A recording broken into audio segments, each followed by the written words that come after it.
Hey, this is going to be a quick, hopefully maybe 5-minute tutorial on the animation process that I would encourage you guys to use as you dive into Maya once you've completed your animatic and you have all of your ideas ironed out and you know what's going to be happening in your animation.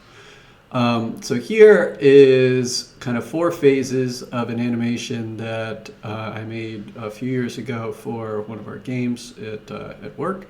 And it documents kind of the process that I think helps you work through your entire animation and then add in details slowly. So just like drawing, you start with big shapes and then you start to add more and more details and refine as you go along.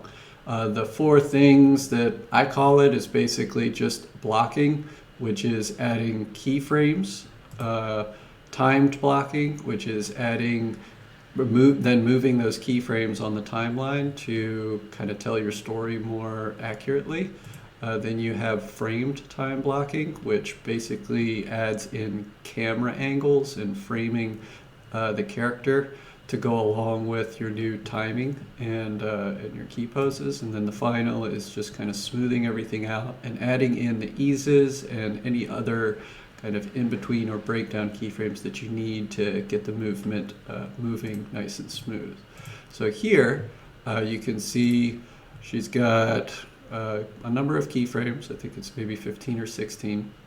And at this stage, I'm putting them maybe every 5 frames, every 10 frames. It doesn't really matter because all I'm doing is trying to get all the poses that I need to tell my story. And you can see here, she's kind of looking around a little bit.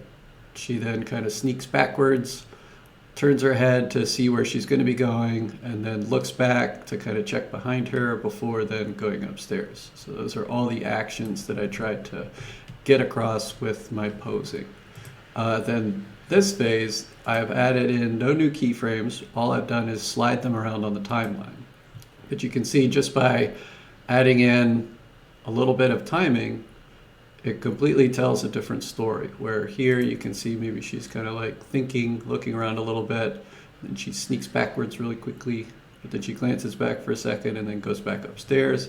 That feels much different than just having them all like that. Okay, then once I'm happy with my timing, I go ahead and add in the camera shots that then go along with all the kind of framed action or timed actions that I've done. So here I start with her face close up so you can see what she's doing, and then she kind of scoots backwards quickly, and then it frames her up again so you can see her look back before then heading upstairs. The final touches, so once I've got all of that in place, I've got my cameras in place, then I go ahead and I smooth out all that action by adding in eases and also adding in maybe additional keyframes that help smooth the transition. So here she's got a couple little eye darts. She looks around, and then she scoots backwards slowly, looks back, and then goes upstairs. Cool. So why I think this will help you guys is that I don't want you to dive in too quickly to doing lots and lots of keyframes on the too soon. Spend some time, definitely spend a lot of time in this phase and in this phase. So the block, just getting all your keyframes and then setting those keyframes to time. I would say that these 2 steps is probably 75 to 80% of all the animation work that I do.